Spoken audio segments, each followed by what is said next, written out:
Wake that ass up. Early in the morning. The Breakfast Club. Morning, everybody. It's DJ MV, Angela Yee, Charlamagne the Guy. We are the Breakfast Club. We got a special guest in the building. Yes, indeed. New album out right now. Yo, Gotti. Untrapped. Well, welcome, sir. What's happening? Phenomenal body of work you got out here in these streets, man. Appreciate Dope it. album. I saw when Meek posted that this the old Gotti, and so I started checking the album out. I said, God damn, this is the old Gotti. What got into you, Gotti? Man, I'm just talking, man. I'm just, I'm talking from the heart, really, talking from a space like these last couple years when I ain't releasing no album. Really just speaking on all the shit that I've been thinking about, that's been running through my mind, that I've been dealing with. You know what I mean? I've been dealing with a lot of, we don't show it type of dudes we are, but we've been dealing with a lot of stuff behind the scenes. So, and I'm kind of speaking on it and addressing it and just getting it out my chest, really. What does Untrapped mean? Untrapped really mean like being free or being woke up or like, being trapped is like being trapped, because my album was called Trapped at first. Mm-hmm. It's like a state of mind that we all, anybody from the hood, I feel like be trapped. Mm-hmm. You know what I'm saying? With some of the decisions we make and just the way we be living for real. Like in the intro when I be like, you bought a rolling and Cuban before you bought yourself a house. Yeah. Mom in the hood, you supposed to move out. Mm-hmm. You took niggas work, they went and shot up mama house, you a selfish nigga. Damn, they took your mama out. Like that's a trap mentality. Like you just be in the hood, moving, trying to get a bag, and you don't know, like you jeopardize other people's life, other people's well-being. So, I'm at a point where like the thinking is more mature, I say, you know what I mean? I figured since this was your last album. Well, it's not my last album. Label. On Epic. Yeah, not my last album putting out. But the last album on Epic. So I figured that this was the re-up album. Like, this is going to put up the numbers because now I'm about to stick somebody up or do it on my own. I'm going to do that anyway. Yeah, the whole album you talk about being independent. I was like, was he? I thought you was independent.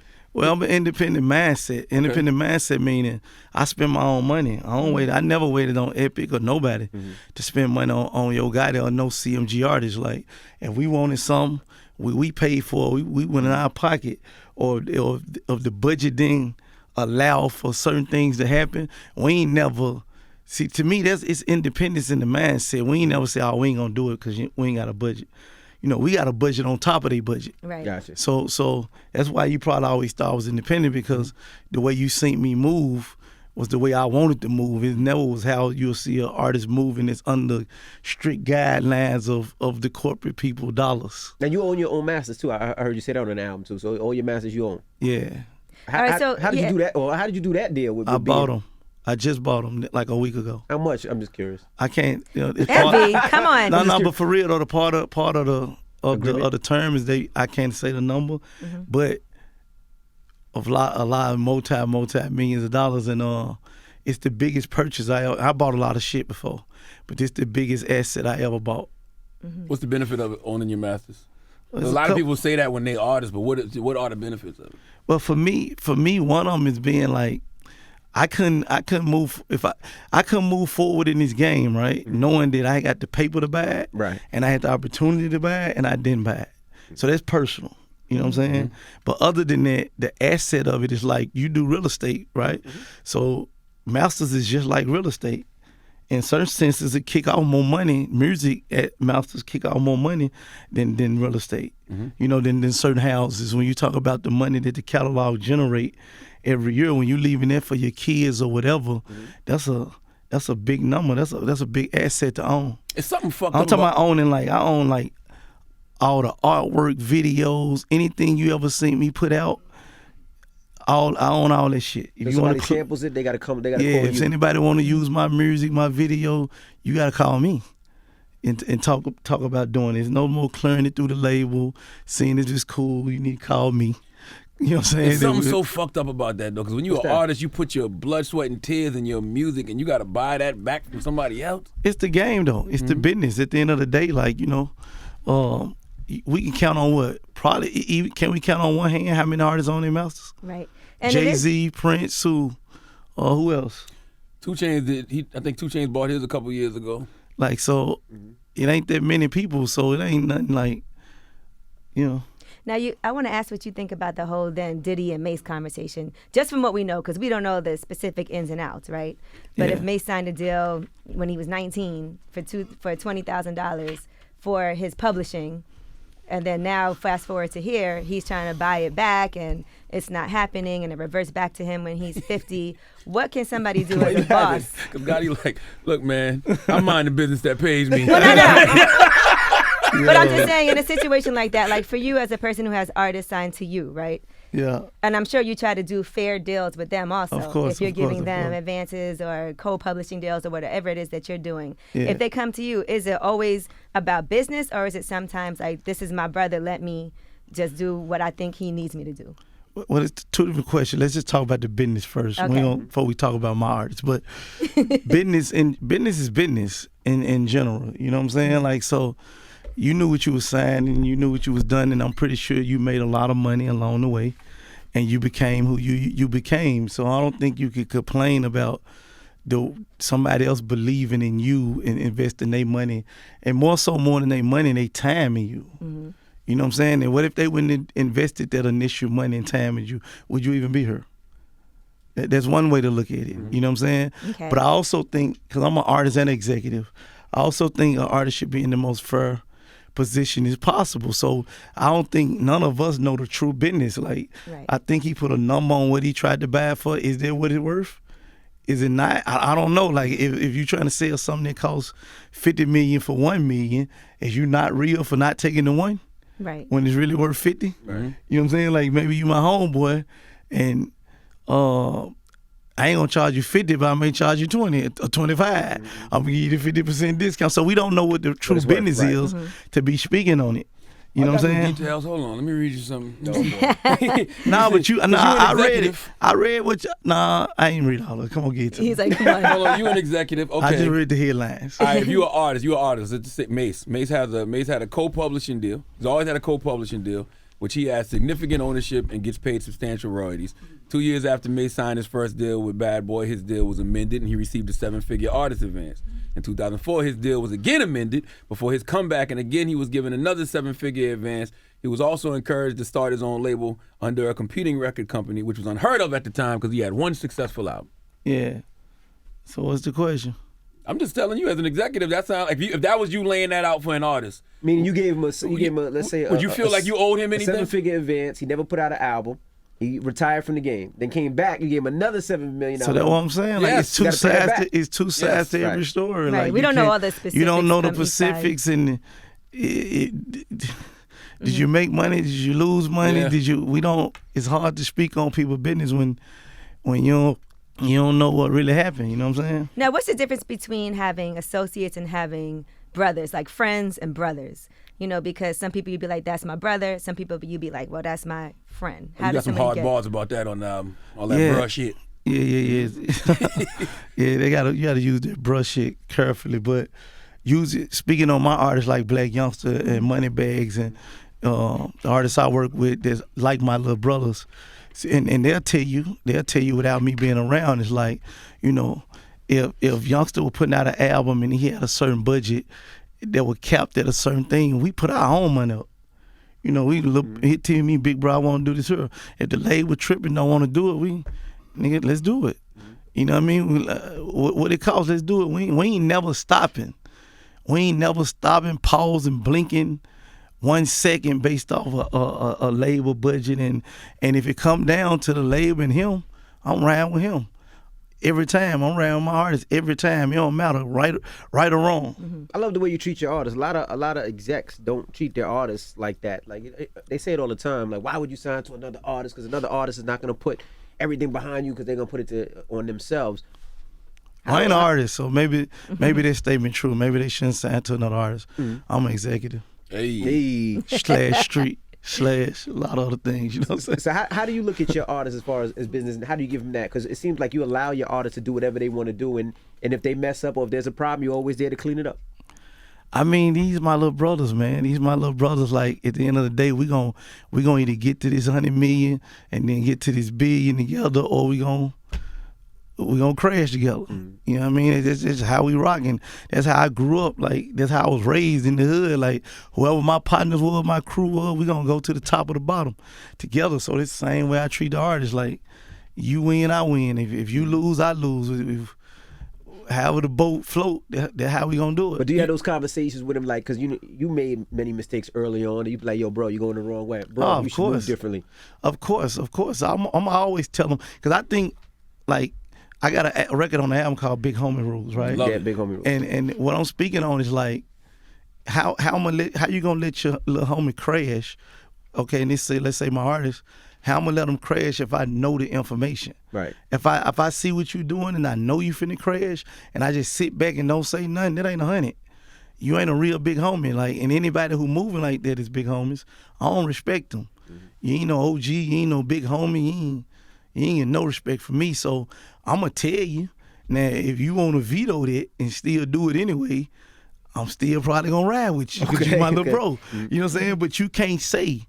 My whole theory is you ain't never coming back to me and be like, oh man, why you ain't tell me not to do this, or why you ain't, I'm gonna be sitting back there waiting on you like, see, I told you this shit wasn't gonna work. Seems like you called Black Youngster, because Black Youngster calmed down a lot, because it seemed like you reached out to him.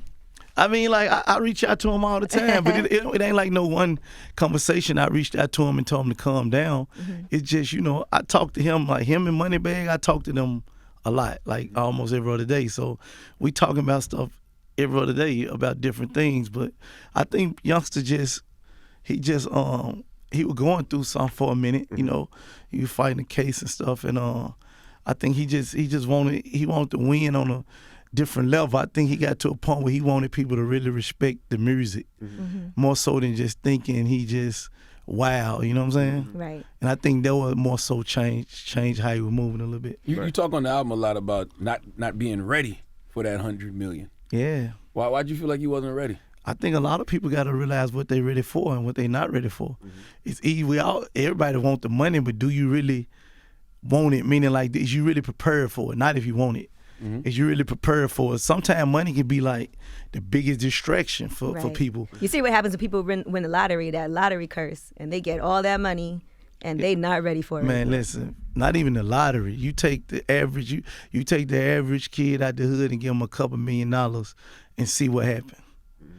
Like you turn into a monster, a whole nother person. Right. You know what I'm saying? So a lot of people ain't prepared to have the paper. So if you gave me $100 million 10, 15 years ago, you know what I'm saying, when I was super, super active in the street, that was too dangerous. Yeah. You know but now you're ready. You've been a millionaire since 21, so you've been building it up. I've been a millionaire for a long time, but I wasn't ready for that 100. But now I am. What makes somebody a big homie? Because it's not always about age, right? No, never about age. It's never about age. Like I'm a big homie to a lot of my homies that's older than me. That just mean I got the vision. I got the vision. I can see 10 steps ahead, and I can go seek the information and bring it back to the team. You know what I mean? Getting the information and passing it down to the team. You know what I'm saying? That's about being a big homie and making a way for the team. Making a way and calling the play that like, yo, this the play we need to be moving on. And if we all stay a course, we can move forward. Everybody could benefit. You had to send that record to Hov. You had to ask Hov to get on that record. When I hear that record, I hear Jay on that record. I never asked Hov to get on the record. Really? Nah. That's the one. If you ever ask for one, that should be the one. I never asked him to get on the record. Why not? Not yet. Not yet. He should jump on Big Homie Rules. Everybody call Hov Big Homie. I feel like that song is tailor-made for him. He most definitely the big homie. I just feel like I ain't had a record yet. When I get the record that I feel is like right for Hov, then I Nigga, Big Homie Rules is the record for Hov. I'm telling you. Yeah. I mean, Hov most definitely would have killed it. He most definitely would have killed it, but yeah. You still enjoy the game? Because the way that you move around, it seems like when I met you years ago, you the same person. And a lot of times you don't see that in the industry. You still call people, you still take pictures with people, you're still outside the hotels, like hanging out. You still still don't drink? A little bit. A little bit now? Yeah. When did that start? A little Ace of Spade here. A little Ace of Spade. Okay. Yeah. So do you? What keeps you the same person? Because a lot of people, they make a little money, they sell a lot of records and they change. But you are always the same.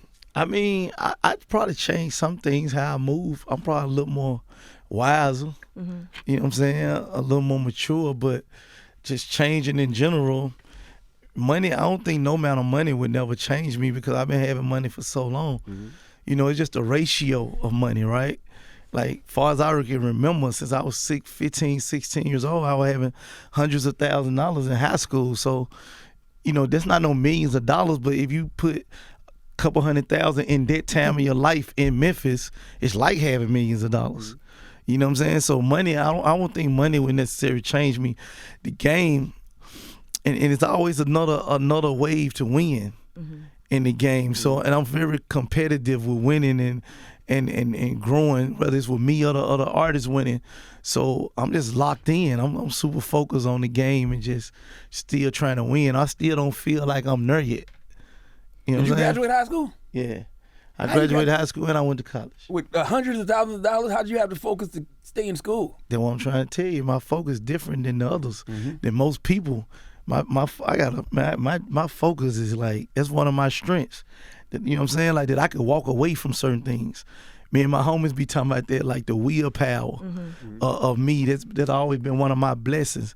Even when I was in the street, like I would get somebody to tell me certain number for a certain thing, and I'm like, that shit sound good, but that sound too good to be true. 9 times out of 10, you the police or you finna pull a move on me. So I'm gonna walk away from the play. But that's always been just my willpower, even in, you know how much money I turned down in different record deals and different, when I needed the money. You know, I remember one of my very first deal offers was, I think it was Warner, offered me like $2 million.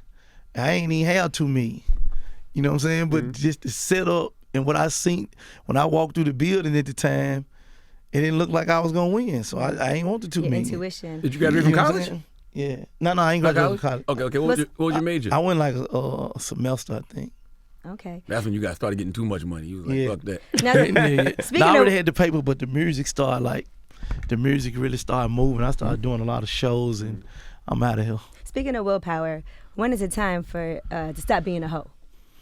Does that willpower, self-proclaimed hoe, Gotti. Does that willpower count when it comes to women? That's one of my weaknesses. You gotta know. Everybody has strengths. Everybody has weaknesses. You have to know. You don't smoke, you have to know what they are. That's my drug. That's your drug. Yeah, that's my drug. You ain't never walk away from no pussy? Oh yeah. There's big homie rules. You can't fuck her if one of your friends did. I never done that. Yeah. I never done that. I never played with any of my homie girls.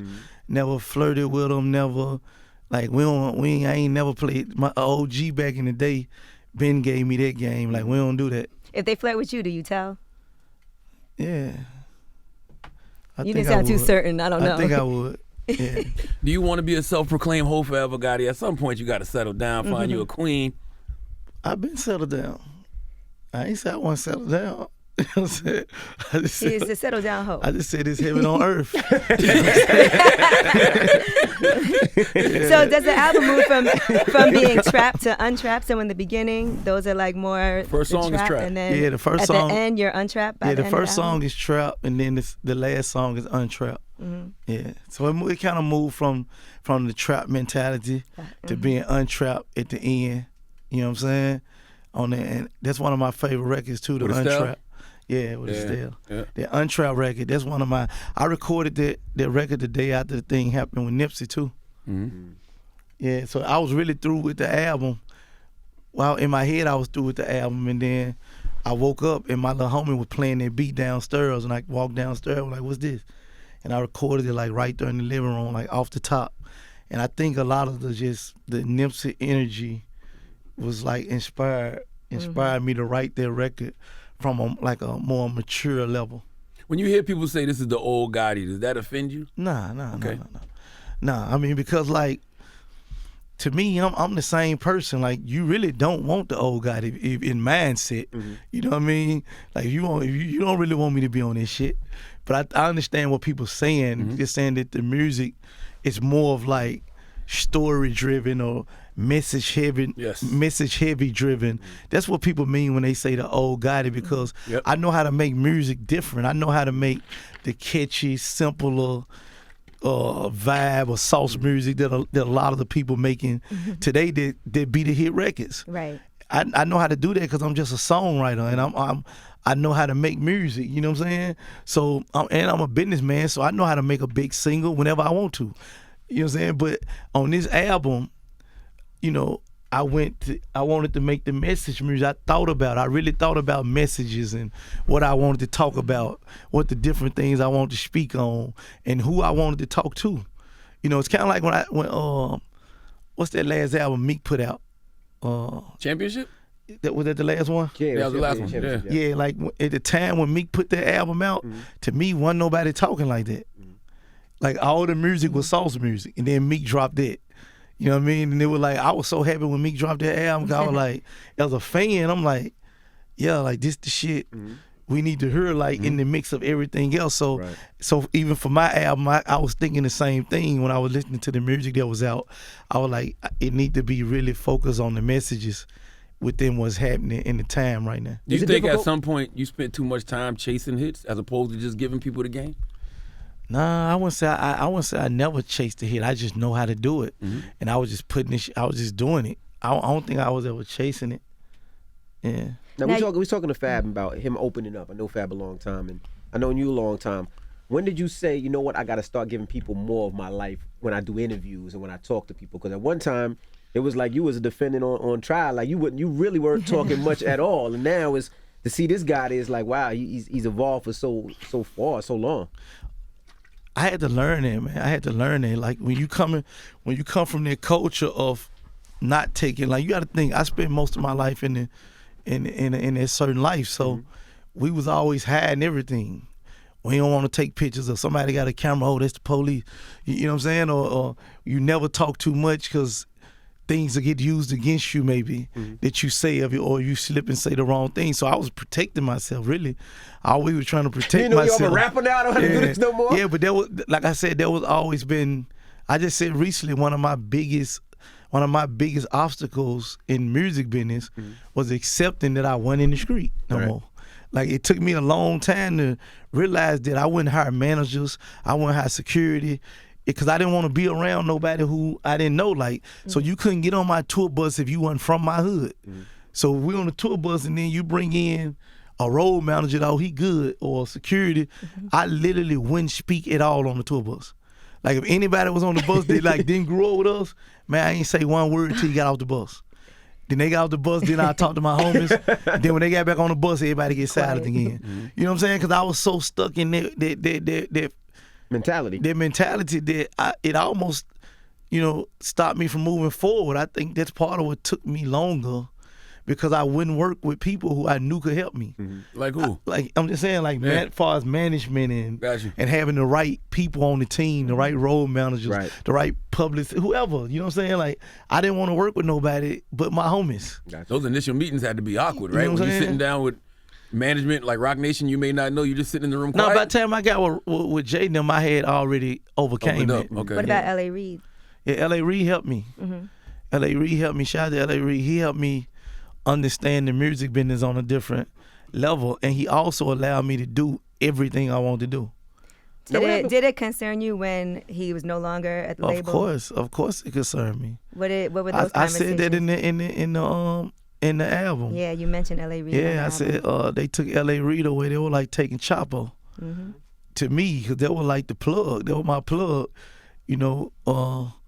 Being in a working with a company where you can go in and say like, yo, this what I'm gonna do, and he like, all right, and it's no question.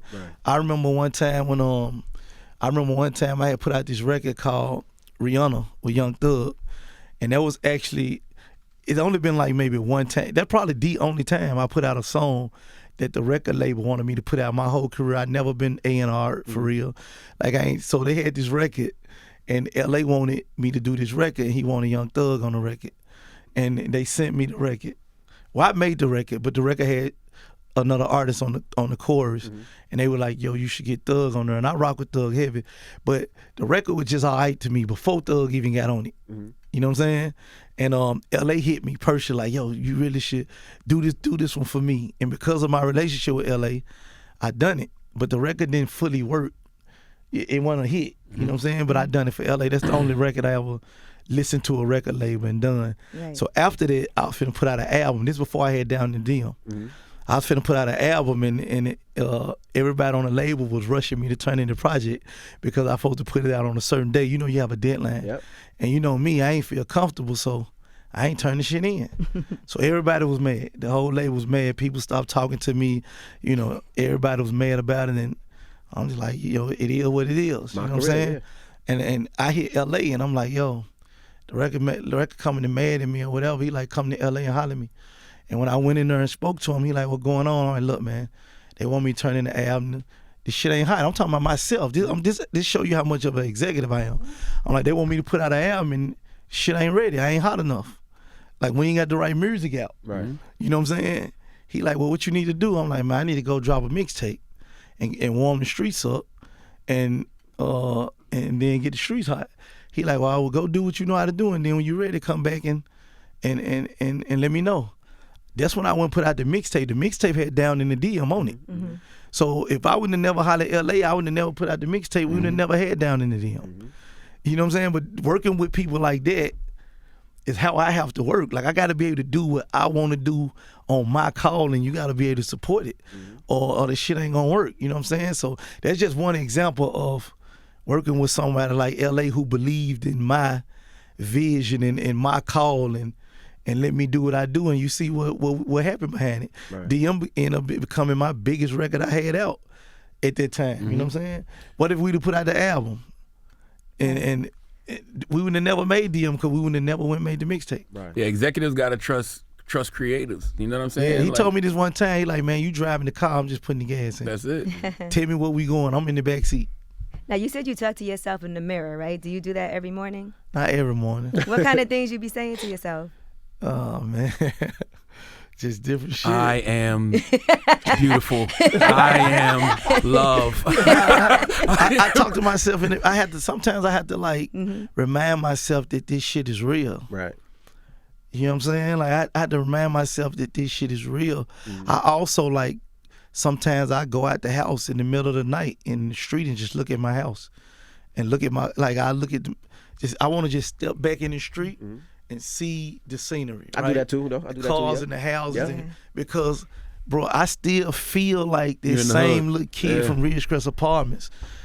So sometimes this shit be unreal to me, like, you know what I'm saying? Like, I can't even, like, I'm just hoping I ain't waking up one day and this shit all a dream. You know what I'm saying? Do you ever look in the mirror and be like, why did I hit that on blackjack and lose that $500,000? Is that one of the things that you say to yourself? And what happened in that situation? Man, I just lunched out for real. They said you had a winning hand. Yeah, I had the winning hand and chips. I supposed to won. Right. You I might had have messed up everything- everybody else's hands. I had too. everything that you needed to win, and the dealer had a bus card if you play blackjack. 6, yeah, 6 or 5. Yeah, the dealer had a bus card, and I hit a 12, which I had never hit a 12 ever. No, and now I you got a 5 or 6. didn't gamble millions of dollars winning and losing it. You know what I'm saying? And I never hit this card before. I hit a 12, It came and I out. hit a 12-1. No, a 3, something else, an ace came out. So I had already shouldn't have hit hit again. it. Then I hit it again. That would make it super dumb and lunched out. I hit a bus card twice. That's why Jay was like, "Oh, like what you doing? Were you drinking Ace of Spades You before know what I or mean? after that?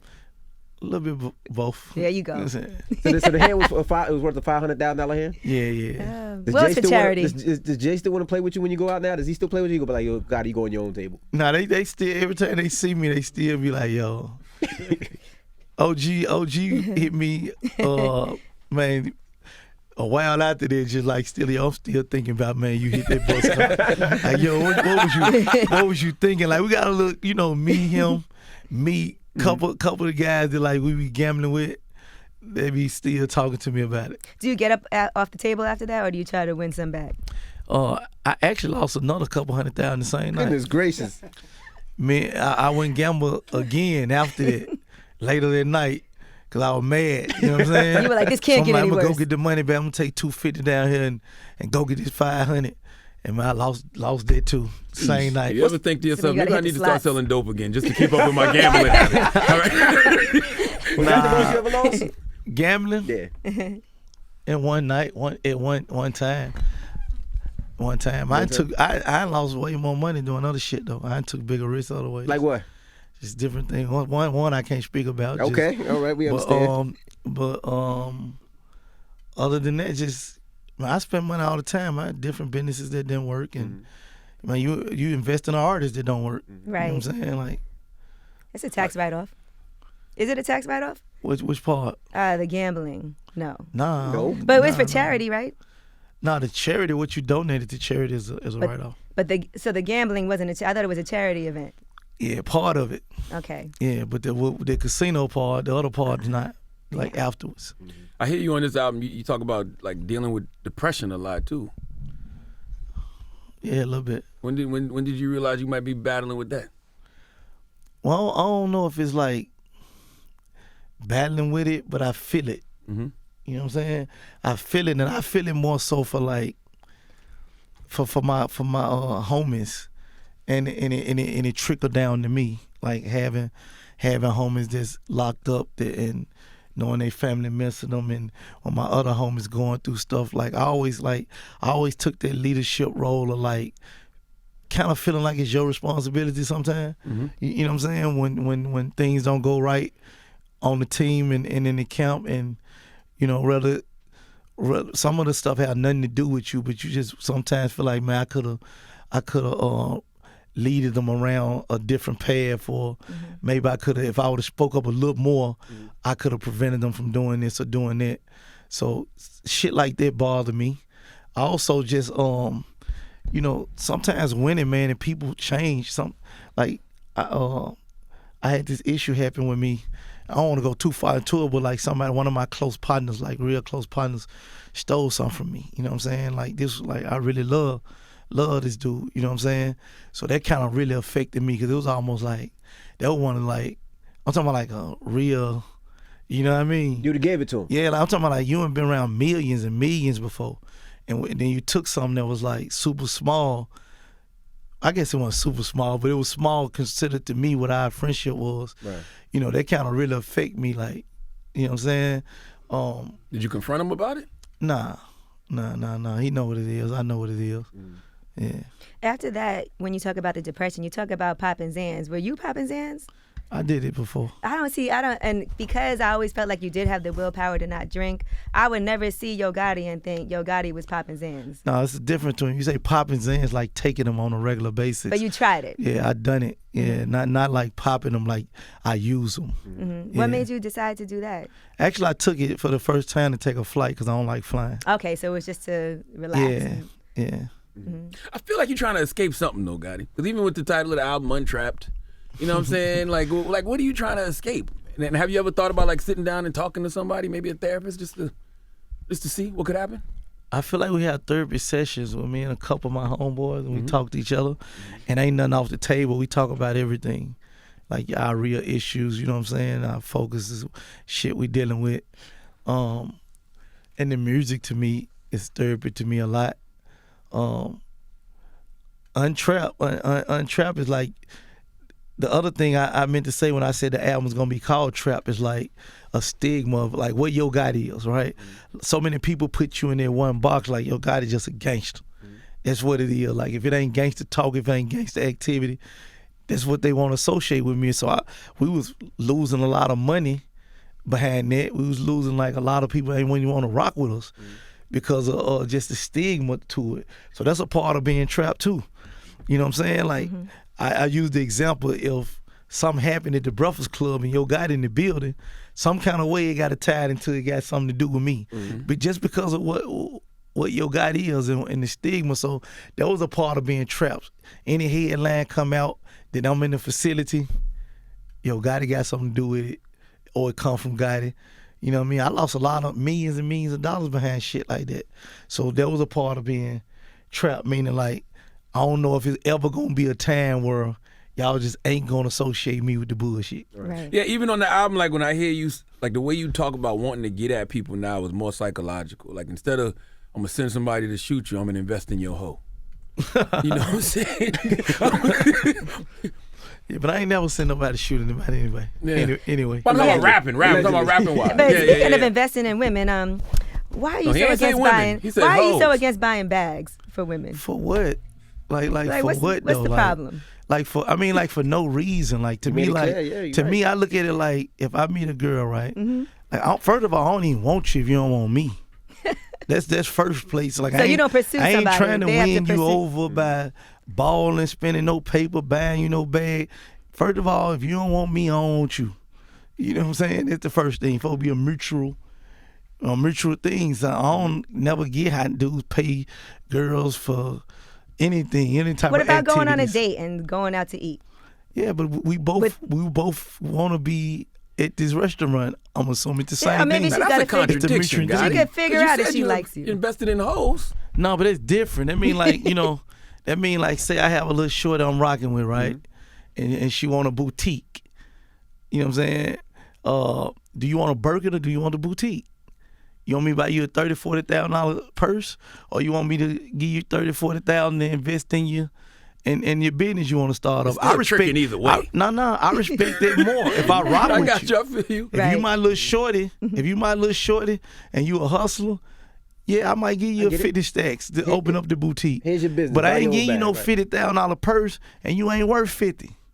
You know what I'm saying? You Nah, ain't, that's real. You ain't got 5,000 in the bank, but you Right. want the $50,000 purse. How many girls got the $6,500 Chanel purse? I know what they cost. I bought a lot of them. My baby mama got every purse you can name. So I ain't saying I just don't buy women purse. Right. Because I done bought cars and houses and purses and diamonds and Just people anything you don't can- care about like Yeah, that. like I'm just saying, like when you meet just a regular girl on the screen, you know, I ain't buying you no purses and all that just because you bad and I'm a rapper or I'm a hustler, I'm getting money. Now I'm gonna let everybody else buy you the purses and you gonna come around me because I done had instances where girls done told me, oh, you know, sis bought me this purse. I'm like, oh yeah, for real? In my head, I'm like, you better keep that motherfucker. You feel me? Because I ain't getting you one. You ain't finna tell the next nigga I bought you. You know what I'm saying? Sisters bought me this and Gotti bought me that one. Nah, You're that ain't basically happening. telling women to think bigger. Because it's stupid as hell if a woman, you buy a woman a $5,000 purse, but then she tell you she behind on rent.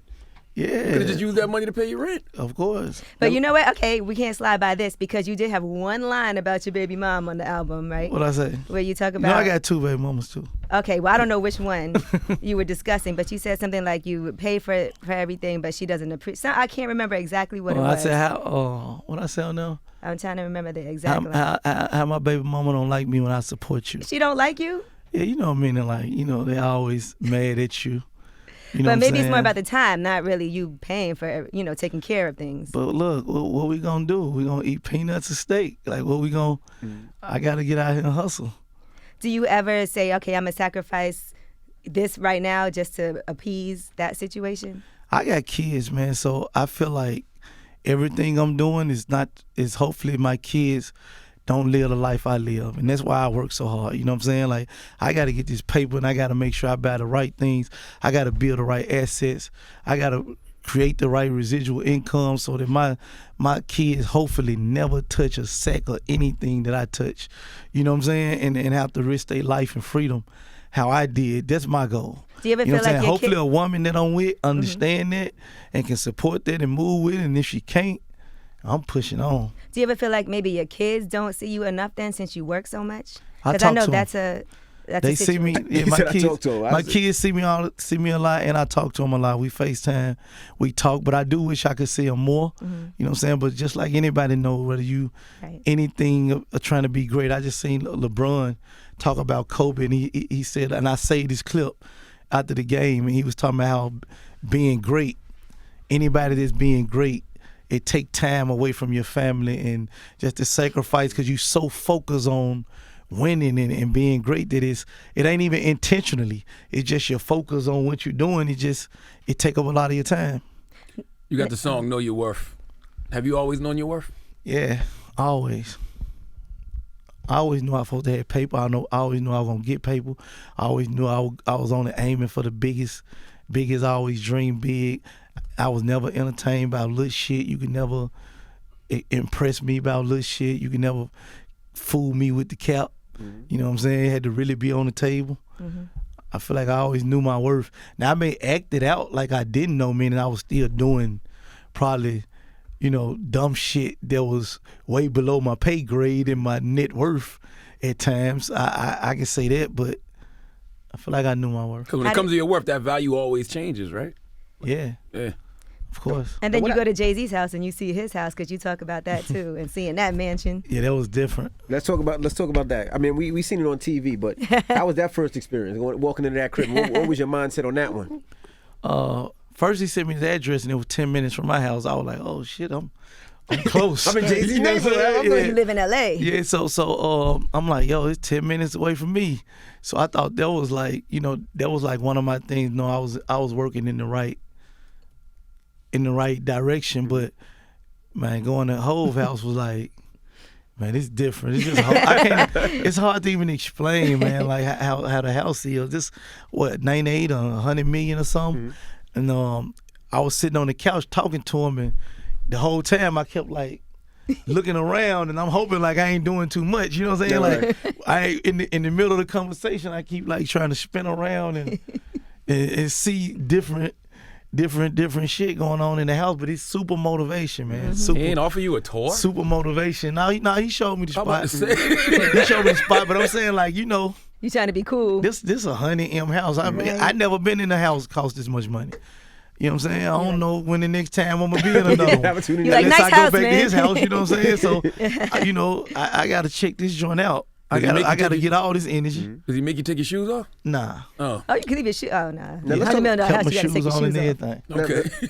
Let's talk about what's going on in Mississippi and why you fought for it and stood up for it so fast and so much. Because you were one of the first ones. As soon as we heard the story, you was like, nah, this is not right. And I got to make sure that I do the right thing. Was it called Parchment? Parchment? Yeah, Parchment, Mississippi. Anybody know my story know my whole family grew up in the prisons. My aunties always was in the Fed when I was growing up.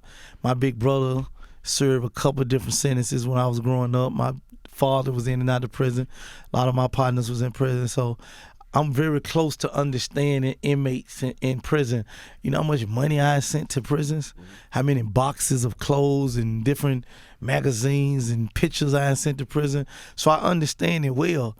And my whole childhood, since I was probably 7, 8 years old, I've been driving to different states, visiting different people in prison. So when I seen what was happening in Mississippi, they're just like inhumane conditions. Like, you got 6, 7 inmates sleeping in a cell with 2 should be at, and it's 8, 9 rats in the same cell with the inmates. No electricity, so it's no heat, no water. These folks ain't took a shower since Christmas.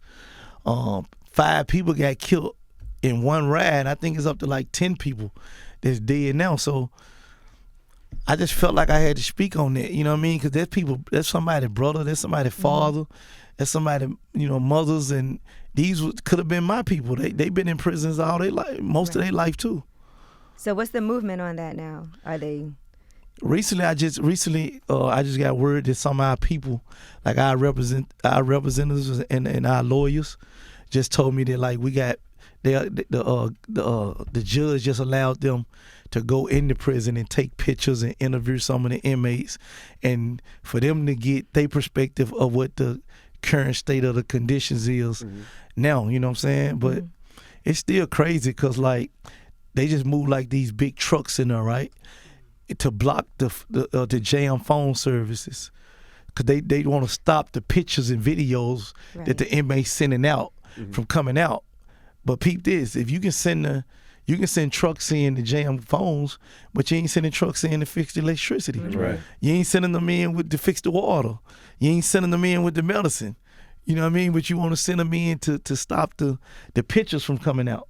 That's and also one of the people that just died too, we heard that it was really from starvation, but they trying to say it's suicide. So it's still a lot going on. Inhumane conditions, and it's supposed to rehabilitate people, but instead it's making their situations worse.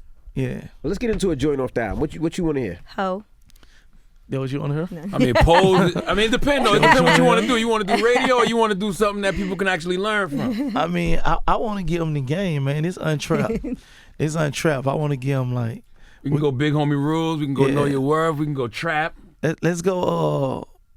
They ain't want me to know. More ready than ever. More ready than ever. Okay, that's the joint where you sampled the Dipset. Yeah. That's one of my favorite Dipset beats too. So. Yep. All right, well, let's get into it right now. And Gotti, we appreciate you for joining us. Real quick, though, you think it's still a lane for what Yo Gotti does? I mean, extra In streets. this climate. Extra streets. Yeah. I think we should extra streets that I just left the Super Bowl and, you know, all the cars were playing it. Mm-hmm. You know, a lot of people was coming up to me and saying, you know, how much they respect the album. Actually, more so than the last album I dropped years ago. I feel like I'm getting better feedback on the music, on this music than then. I even seen you post it. Absolutely. And I barely ever see you like anybody shit. You know what I'm saying? Because I like when people be talking about something. Yeah, but I barely ain't never post none of my other shit. You know what I'm saying? So obviously I think it's somewhere for the music. Absolutely. I think it's a space for the music. Plus we gotta, speaking on that, right? I ain't dropped the album. What it was, 2 or 3? I thought it was 2 years. Right? But my homie just 2017. My homie just reminded me that it's damn near 3, right? So let's put it in perspective like this. If you take away maybe 5 artists, maybe if you take away Hove, Drake, Kendrick, J. Cole, maybe Wayne, maybe y'all know a few more. But other than that, if you take any of these artists away, right? These are artists that probably it's only a handful of artists could not drop an album in 3 years. If you take any of the artists that's out now, you can name the hottest ones. It's 2020, right? And let's say any of the hottest artists that's out now, they the lit ones, and they don't drop to 2023. What you think gonna happen? Cold. It's over with. There. Absolutely. It's over with. So to me, when we talking about, me and my homie was having this conversation of what my expectations is. To me, niggas fucking with the music, we already won because we dropped 3 years later. It's like we dropped 6 months ago. Everybody listening to the music, everybody accepting the music, rocking with it. And I honestly believe that, like, if anybody else is popping in 2020 right now, don't drop to 2023, it's no discussion. Well, we appreciate you for joining us. Absolutely. The album is dope, though. The album is really Untrapped. dope, man. All right, it's the Breakfast Club. Good morning.